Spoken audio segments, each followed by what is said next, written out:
What up, what up, what up? Coach Mike coming at you. I got a really, really important point for you today. I'm going to talk to you about making Mother Nature the last resort. Okay, this has to do with reading. Reading is so important. Why reading is so important is because trial and error is not that necessary these days. It's not as necessary as it used to be.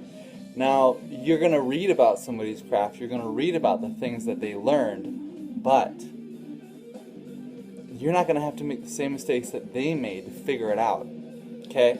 And a lot of you guys have already heard about this reading thing and how it's a big deal, but information changes situations.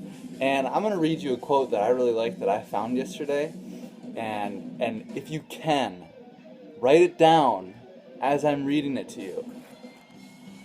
Okay, this comes from Richard Dawkins, and it's from his book, I think it's called The Selfish Gene. It's a really popular book. He says, survival machines, that is humans, survival machines that can stimulate the future, which is by reading, are one jump ahead of survival machines who can only learn on the basis of trial and error.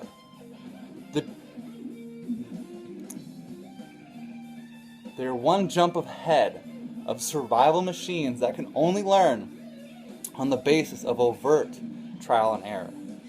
The problem with overt trial is that it takes time and energy. The problem with overt error is it's often fatal. That's really, really important. So you can read, right? The trouble with overt trial is that it takes too much time and energy. The problem with overt error is that it is often fatal. He says simulation is both safer and faster. The evolution of the capacity to simulate has seemed to have culmination in subjective consciousness. So, we all know that mistakes are necessary, right?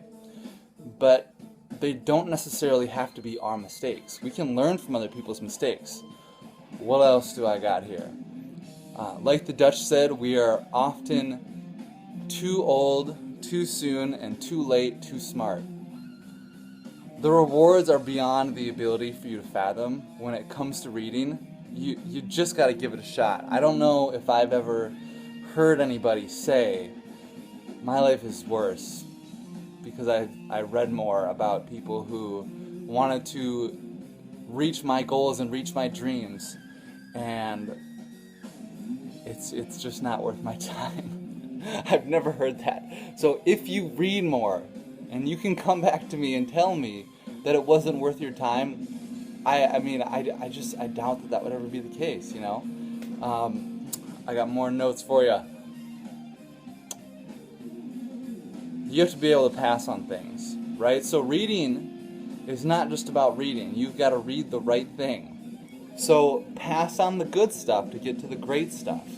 You know, it's really important for you to be able to recognize, well, you know, I have these goals and he's, you know, I'm told to read, so I'm reading, and I might get better at reading, I might get more efficient at reading, but the information you're taking in, like if it's just fiction, some fiction's good, you know, it just depends on what you're reading, but pick from, you know, time is valuable, and time is always running out, kind of in a sense, you know, I mean, we never get time back. So if you're going to start reading, read something that comes from somebody who's successful, whose words have stood the test of time. You know, somebody like a classic, like, you know, something that's 50 years old, or like a John C. Maxwell, you know, that's not 50 years old, or what is another? The Selfish Gene, I mean, that's a good one. Awaken the Giant Within. I mean, Tony Robbins, we all know that's good. If you guys haven't researched E.T. the Hip Hop Preacher, he's just 3 people under Tony Robbins, and nobody speaks like E.T. the Hip Hop Preacher. But Tony Robbins just has some years on him, and you know, he's got the big fireworks and the show. And seriously, E.T. is amazing. Look that up on YouTube. E.T. the Hip Hop Preacher. That's what started my whole journey. His video, Secrets to Success. So look that up. I'm going to close this off with one last quote. Everybody wants the good life, but not everybody is willing to read because it takes humility, persistence, acquisition of new skill, and money. It does take a little bit of money. You do have to buy books or buy, electronic versions, but it's worth it, guys. It is worth it. So shave years off your learning curve by learning from people who have already lived 50, 70, 40 years. Whoever's doing what you want to be doing, in the next 5, 10, 2, 20 years, whatever it is, read from the people who have already done it. You don't have to make the same mistakes that they made. Mother Nature should be the last resort of learning. Learn from other people who have already done it. I love you guys. Peace.